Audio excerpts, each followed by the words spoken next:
Good afternoon, everyone, and thank you so much for watching this presentation.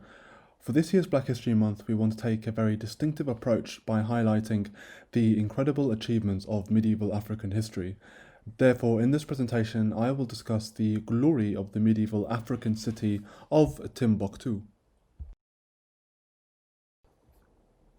18th century European intellectuals stripped Africa of any cultural achievement in order to justify the enslavement of millions of Africans, which was a multi-million-dollar enterprise, and therefore some kind of mental justification to quell the conscience had to be made by these scholars, such as the famous Scottish philosopher David Hume, who we so readily celebrate, shamelessly said, "I am apt to suspect the Negroes, and in general all other species of men, to be naturally inferior to the whites. There never was any civilized nation of any other complexion than white, nor even any individual eminent in action or speculation." This is not a statement that is grounded in any sort of historical or scientific evidence base. However, it later became the accepted notion among modern European thinking. The British historian Hugh Trevor Roper remarked in 1963 that at the moment there is only the history of Europeans in Africa and the rest is darkness. This is why research into medieval African history is extremely important to overturn the false conception that dominates African history. Following the 1900s with the discovery of African deposits of sources, historians began to reshift this balance and highlight the rich cultural heritage of African history. The problem, however, is that research into this field is limited and is hampered by lack of funding and inaccessibility. It's a lot harder to travel thousands of miles across continents to Africa to conduct research or excavations. The aim of this presentation is to provide a snippet of the intellectual brilliance of medieval Africa and the city of Timbuktu to showcase how statements like David Hume's are nothing but mere fiction. The origins of Timbuktu lie in the 12th century, where the Kingdom of Mali became one of the most powerful and wealthiest empires in the world, encompassing most of the region of West Africa, which was mostly due to the fact that other regions within the Islamic Empire were dealing with their own internal and external struggles. For example, the Middle East was dealing with the Mongol invasion, and Islamic Spain, which was once the beacon of science and enlightenment in medieval Europe, was reduced to the small emirate of Granada as a result of the Reconquista. All of these factors combined together led to Mali, a kingdom in Western Africa, becoming the premier political entity in the Islamic world, and all of this was due to the efforts of one man, Mansa Musa. Mansa Musa was born in 1280, ascending to the Malian throne in 1312, and presiding over a period of cultural and scientific brilliance as he himself was a patron of the arts and science. Mansa was the title given to Musa, which generally means something along the lines of great ruler. The empire expanded under Musa's reign, absorbing new, prosperous, and wealthy regions that led to Mansa Musa to become the richest man in the Middle Ages. His wealth reached a staggering approximation of $418 billion in today's money. It is well recorded that on Mansa Musa's journey to Mecca to perform the Hajj, he distributed so much gold to the poor wherever he stopped, to the extent that while in Egypt, he distributed a lot of gold that the economy of Egypt collapsed for 10 years.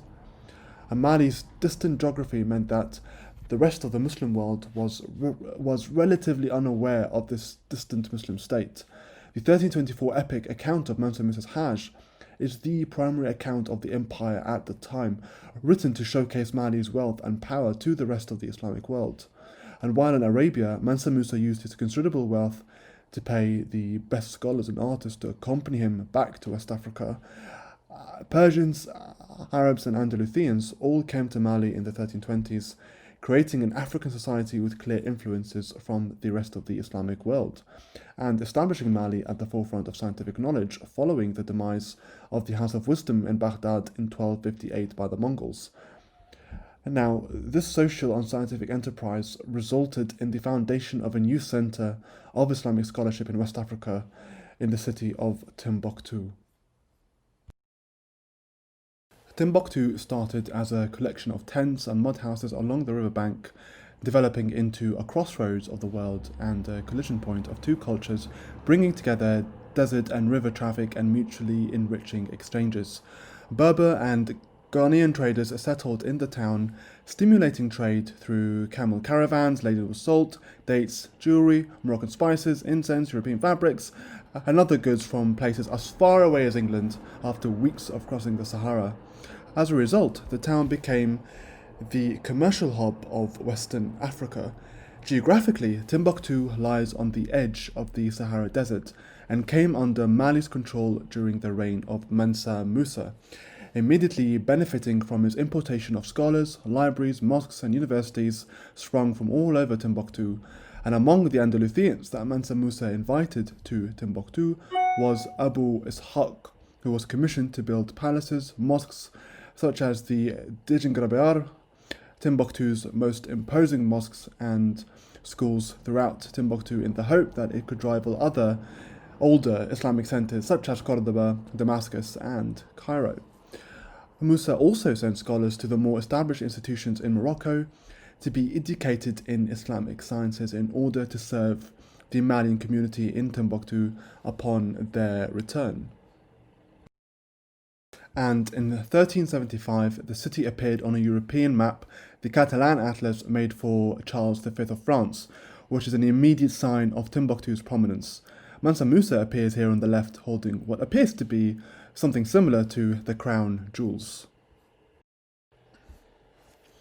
This community of intellectuals flourished under the Songhai Empire in the 1400s through the importation of scholars from the Arab world and the intellectual growth of the native African community of Timbuktu.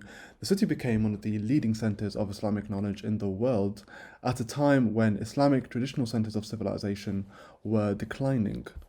However, in 1468, a nightmare of violent oppression descended upon Timbuktu under the warlord Sunni Ali and his army. One Timbuktu historian declared that the warlord Sunni Ali had tyrannized scholars and holy men, killing them, insulting them, and humiliating them. His nephew, Muhammad Tur, rose against him and defeated him in 1493, paving the way for a new golden age of scholarship and tolerance in Timbuktu that lasted for over 100 years. By the time Muhammad Tur consolidated his power over Timbuktu, the literary tradition was well entrenched in the city. Visiting academics from Cordoba, Cairo, and beyond brought with them the classical tools of Islamic scholarship. This generated a thriving manuscript-making industry. Scribes made elaborate facsimiles of the imported volumes for professors and wealthy patrons, creating at least one manuscript every 2 months and receiving payment in gold nuggets or gold dust. Manuscripts were created that were transliterated from local African languages into classical Arabic texts, and the making of them was a very sophisticated process where proofreaders would be employed by the scribes to pore over every Arabic character, receiving a percentage of the payment. At the end of each manuscript, the start and end date was added along with the place where it was written, and the names of the scribe, proofreader, and anyone who contributed to the making of the manuscript. Texts on algebra, trigonometry, physics, chemistry, and astronomy were copied and translated into Arabic, along with the works of the greatest Greek philosophers, Ptolemy, Aristotle, Plato, Hippocrates, and the great Persian philosopher and physician, Ibn Sina. The works and translations they produced were numerous, ranging from Arabic dictionaries made in Spain to analysis of poetry and history. This translation activity was a product of scientific thirst, resulting in the production of original scientific works. Works of science, history, philosophy, and poetry started to emerge from Timbuktu. Among the works of history is the remarkable Tariq Al-Sudan, meaning the Road of Africa, presented in 38 chapters. It was an unparalleled history of life in Africa, describing in great detail trade routes, battles, invasions, and daily life in African cities. The book later became one of the major sources on medieval African life. Timbuktu also became one of the major centers of Islamic law, housing many expert scholars on Islamic jurisprudence. The astronomers of Timbuktu studied the movement of the stars and their relationship to the seasons, accompanying their writings with elaborate charts of the heavens. Physicians issued instructions on nutrition and described the therapeutic properties of desert plants. They prescribed herbal remedies to help ease women through labor and toad meat to make snake bites. Timbuktu's manuscripts were as prized for their aesthetic splendor as for their subject matter.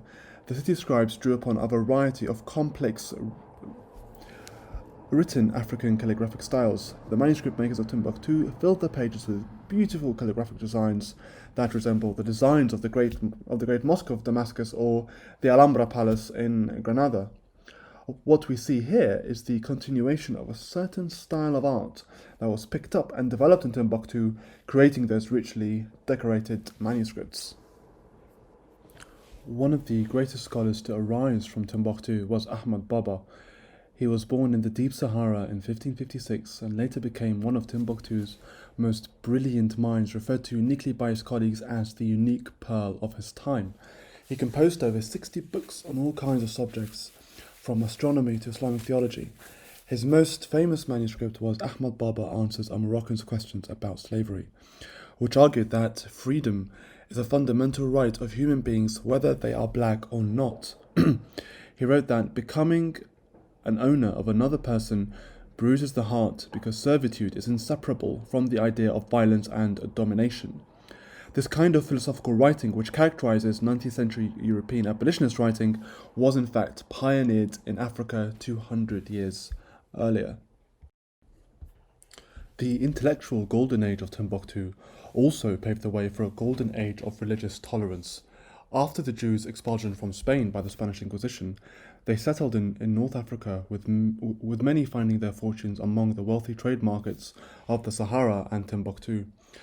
This was an open, tolerant society housing people of different faiths and ethnicities, where Arabs, Africans, and even Europeans traded freely with one another in the open markets of Timbuktu, and scholars benefiting from this interaction of peoples by sharing ideas and knowledge with each other.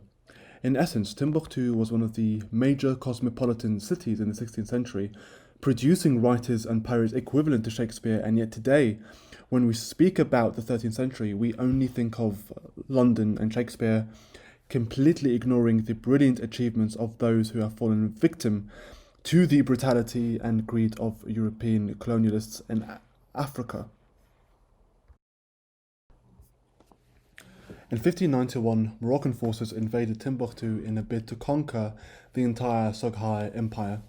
Ahmad Baba and other scholars urged the population to resist the occupiers, so in return Moroccan troops stormed Ahmad Baba's library and looted it, dragging him in chains afterwards into captivity in Morocco, where he spent 2 years in prison in Marrakesh. It is well documented that Ahmad Baba famously refused to show any respect to the Moroccan Sultan, declaring that he had the smallest library of many of his friends, and the Sultan's soldiers took from him 1,600 volumes. This deeply angered Ahmad Baba and caused him to passionately resent the Moroccan Sultan. The other Timbuktu scholars were dispersed to other places across Africa, essentially putting an end to Timbuktu's days as a world capital of scholasticism. Yet the city's devotion to scholarship never disappeared. Following the decline of the Moroccan occupation, a group called the Tuaregs took hold of the city with a band of knowledge men, re-establishing the city's intellectual traditions. And yet, in the mid-19th century, Islamic fundamentalists from Central Asia captured Timbuktu and burned most of its libraries and any they could get their hands on. This led the city's intellectuals and bibliophiles to hide their precious manuscripts in hidden spaces in their homes, to avoid them falling into the hands of the jihadis. In 1894, a French journalist turned up to Timbuktu following the occupation of the region by French forces and was denied access to the manuscripts hidden in people's homes. The journalist said that they were afraid I should practice the nefarious customs of the jihadis, which he wrote about in a book he entitled Timbuktu the Mysterious. And after he gained the trust of some of the local inhabitants, he was allowed a glimpse of some of the manuscripts and was dazzled by the brilliance and complexity of the manuscripts, which ranged across all kinds of different subjects. He also said these bibliophiles experienced a real joy in sharing their most precious manuscripts. However, it was as the French occupation came to an end, some French soldiers and scholars carried off some manuscripts back to France with them, housing them in French universities and institutions. As a result, people hid their manuscripts once again all over Mali, placing them inside leather bags and burying them in holes in their courtyards and gardens, and sealing the doors of their libraries with mud to hide the treasures inside. And as French became the primary language in Mali, many people did not know how to speak Arabic and have therefore deemed the manuscripts as irrelevant. The works of history, poetry, medicine, and astronomy, once proudly displayed in libraries, markets, and homes across Timbuktu, became rare and then eventually disappeared. Today, due to the work of one man, Abdul Qadir Hydra, who spent more than 10 years collecting manuscripts from across Timbuktu and the Niger River, the 377,000 remaining manuscripts are housed in the Ahmad Baba Institute in Timbuktu. Of course, this is not to say that African society was free of any kind of injustice and oppression. The fall of Timbuktu, in fact, was done by the hands of fellow Africans from the Kingdom of Morocco. However, what I here hope to represent is a counter-argument to the Eurocentric view of the world, that everything good came from Europe and people around the world should be more like us. Most of our foreign policy today is directed towards convincing the rest of the world to adopt our own political models and our own social values and perceptions of freedom, while we remain completely ignorant of the fact that other cultures from around the world had their own values and political systems which are in fact much older than our own, and that our models are in essence based upon their models, not the other way round.